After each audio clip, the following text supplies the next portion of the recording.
तो अगर आप किसी MCU फैन से इस वक्त पूछेंगे कि क्या वो खुश है MCU से, तो हर वो बंदा ना ही कहेगा। तो हेलो नर्ड्स, कैसे हो? ब्लैक विडो से लेकर थॉर लव एंड थंडर तक, वांडा विजन से लेकर शी हल्क तक सब कुछ डम था। सिर्फ नो वे होम, मून नाइट और लोकी को छोड़कर ये फेज ऑलमोस्ट मार्वल का कचरा बन गया था। Oh yes, that's God shit. Right, yeah.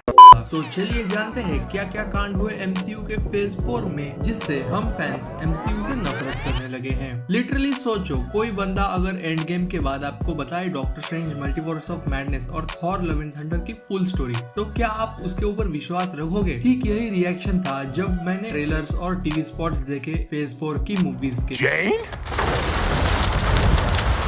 जब फेज 4 के अनाउंसमेंट्स हुए तो हम सब की हाइप नेक्स्ट लेवल ऊपर बढ़ गई थी। वही उन्हें एक्सपीरियंस करने के बाद ऐसा लगा कि ये क्या बवासीर है। Right. तो वांडा विजन के ट्रेलर से अगर हम स्टार्ट करें तो हमें अलग एक्सपीरियंस मिलता है। वो क्लासिक सिटकॉम्स की वाइब और कॉमेडिक वेज में हमें जो एक्सपीरियंस हमें मिला है मार्वल से, वो कभी हमने एक्सपेक्ट नहीं किया था। और ये सब वांडा के पर्सपेक्टिव से हटकर स्वॉर्ड के पर्सपेक्टिव से भी दिखाया गया है। आप लोग स्वॉर्ड का नाम सुन के कंफ्यूज हो गए होंगे, पर वांडा विजन के बाद हमने उस एजेंसी का नाम फिर से कभी सुना ही नहीं। यही सेम चीज होती है मोनिका रैम्बो के फोटोन के कैरेक्टर के साथ। हमें आज तक MCU में फिर से वो कभी दिखी ही नहीं। और मैं तो मेफिस्टो के ऊपर बात भी करने नहीं वाला। कितनी थियरीज बनाई थी यार उसके आने की। इवन इस सीरीज में हम एक क्विकसिल्वर भी देखते हैं, जो एक नॉर्मल बंदा होता है जिसे अगाथा ने ही कंट्रोल किया रहता है। और अगाथा की बात चल ही रही है तो वो एक अलग किस्म की लेडी है। पता नहीं, मुझे आज तक समझ ही नहीं आया कि पूरे सीरीज में वो विलन कैसे बन गई। और यही सीरीज आगे के आने वाले सीरीज के लिए एक फॉर्मूला सेट कर देती है, जहाँ स्टार्ट और एंड बहुत ही इंटरेस्टिंग वे में होता है और बीच में जितनी गंदगी फैलानी पड़ती है उतनी फैला देते हैं। फिर अगर हम बात करें नेक्स्ट सीरीज की, तो वो भी इसी फॉर्मूला के ऊपर चलती है, जहाँ फर्स्ट एपिसोड स्टार्ट होता है सोबर वाइब्स से और उसी एपिसोड के एंड में हमें दिखाया जाता है नया कैप्टन अमेरिका, जो एकदम पूरे सोशल मीडिया और मीम वर्ल्ड में फेमस हो गया, क्योंकि वो कार्ल फ्रेडरिक्सन के अप मूवी के कैरेक्टर की रियल लाइफ कॉपी लग रहा था। बेशक मुझे भी इस कैरेक्टर को देखकर बहुत घिन आ रही थी। और पावर ब्रोकर को हम कैसे भूल सकते हैं? शैरन कार्टर जैसी बंदी तो मैंने एक्सपेक्ट नहीं किया था। और इसी वजह से falcon and the winter soldier को हम डम तो नहीं कह सकते, बट एक फिलर कह सकते हैं, जो बहुत ही स्लो पेस से मूव करती है। और ऐसे ही अगर हम आगे बढ़े तो ब्लैक विडो का नाम भी आता है। कोविड के चलते ये मूवी डिले कर देना या फिर OTT पर डायरेक्टली रिलीज कर देना, सब कुछ चल जाता अगर ये मूवी अच्छी होती। Women.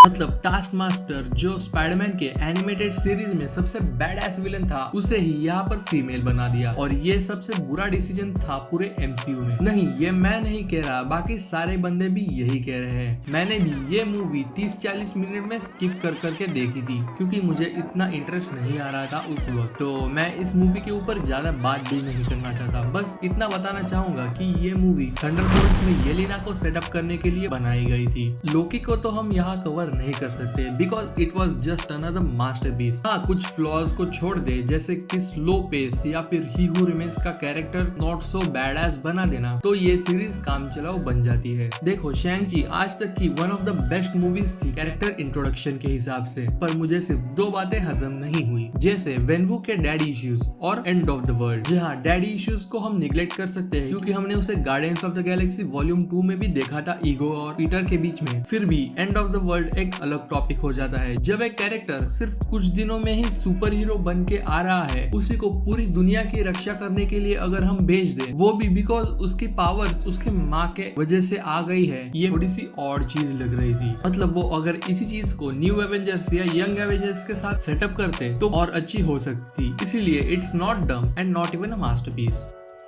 और व्हाट इफ के ऊपर मेरे कुछ मिक्स रिएक्शंस हैं। फर्स्टली, इस सीरीज का कोई इंपॉर्टेंस नहीं था मार्वल सिनेमैटिक यूनिवर्स में, जस्ट बिकॉज वो इन सब से कनेक्ट नहीं करती। बट फिर भी हम इसे एंजॉयबल सीरीज मान सकते हैं और ज्यादा से ज्यादा टाइम पास करने के लिए बिंज वॉच कर सकते हैं। इटर्नल्स लोकी और शैंग-ची के जैसे ही थी, बस डिफरेंस इतना था कि एकदम से 10 लोगों को गॉड लेवल पावर्स दे देना और फिर भी ह्यूमंस के साथ इंटरफेयर करने का चॉइस उनके पास ना हो, और उन्हें एवेंजर्स लेवल की हाइप मिल गई, जिससे ये पूरी मूवी डाउनफॉल कर गई। मूवी के स्टार्ट में और बीच में 10 बार एक ही चीज रिपीट करना, वो भी वर्ड टू वर्ड, हमें टीचर के पढ़ाने के जैसे लग रही थी। ट्रिक है, एक तो लाइक और शेयर ठोक दीजिए, महाकाल का दबाकर लाइक और शेयर ठोक दीजिए, 5000 लौटे दिख जाना चाहिए, ये 4000 के लिए मैं यहाँ पे नहीं खड़ा हूँ। हाँ, सरसी वाला एंगल मुझे भी पसंद आया, बट इतना भी डीप नहीं जाना था कि रशिया में ये पूरी मूवी R-rated बन गई। और इन्हीं चीजों को नजर में रखते हुए सोनी ने अपनी स्पाइडरमैन मूवी बना दी, जो पूरे फेज 4 की बेस्ट मूवी बन गई। Hello, Peter. जहाँ मुझे भी बताने की जरूरत नहीं है, क्योंकि आप लोगों ने भी इसे इतना अप्रिशिएट किया है फैन सर्विस के लिए।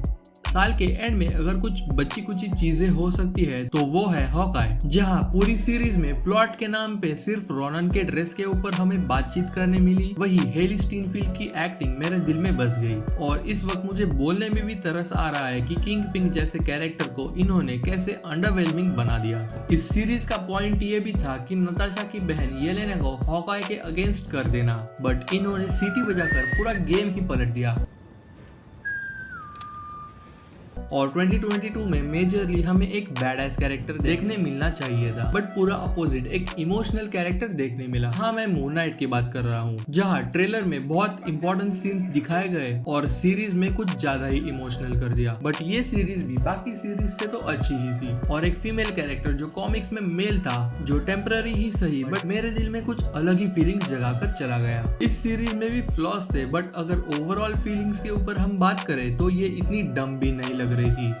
जहां मल्टीवर्स की हाइप इंटू 100 होनी चाहिए थी, वहां हमें वांडा का बेस्ट परफॉर्मेंस मिला, जिसने ट्रेलर में तो हमें पूरा मल्टीवर्सल ट्रैवल दिखा दिया और इवन एक टीवी स्पॉट में हमें कंफर्म कर दिया कि फैंटास्टिक 4 और प्रोफेसर एक्स आने वाले हैं उनके कॉमिक एक्यूरेट लुक के साथ। और मैं बता रहा हूँ, ये मार्केटिंग टेक्निक पूरे MCU डुबा दे सकती थी अगर कुछ क्लिप्स टीवी स्पॉट के रूप में थोड़े इधर उधर हो जाते तो। और वैसे भी ये मूवी तो डूब ही गई है। Hello, how are you? I am under the water. Please help me. Here too much raining. इसके बाद आती है MCU की youngest super hero character. Of course ये विजन है। ऑफ कोर्स विजन यंगेस्ट है, बट वो तो एक रोबोट है। मैं बात कर रहा हूँ 16 साल की लड़की के बारे में। हाँ, वही मिस मार्वल, जो सस्ती कैप्टन मार्वल की कॉपी है। सोचो, अगर आपको एक बैंगल मिले जिससे आप टाइम ट्रेवल कर सकते हो, मुझे एक सेकंड के लिए तो कैंग की याद दिलाता है। बट नहीं, ये सीरीज इतनी क्रिएटिवली स्टार्ट होती है एक अलग एक्सपीरियंस के साथ, और सेकंड एपिसोड के साथ ही इतनी गिर जाती है किसी ने सोची ना होगी।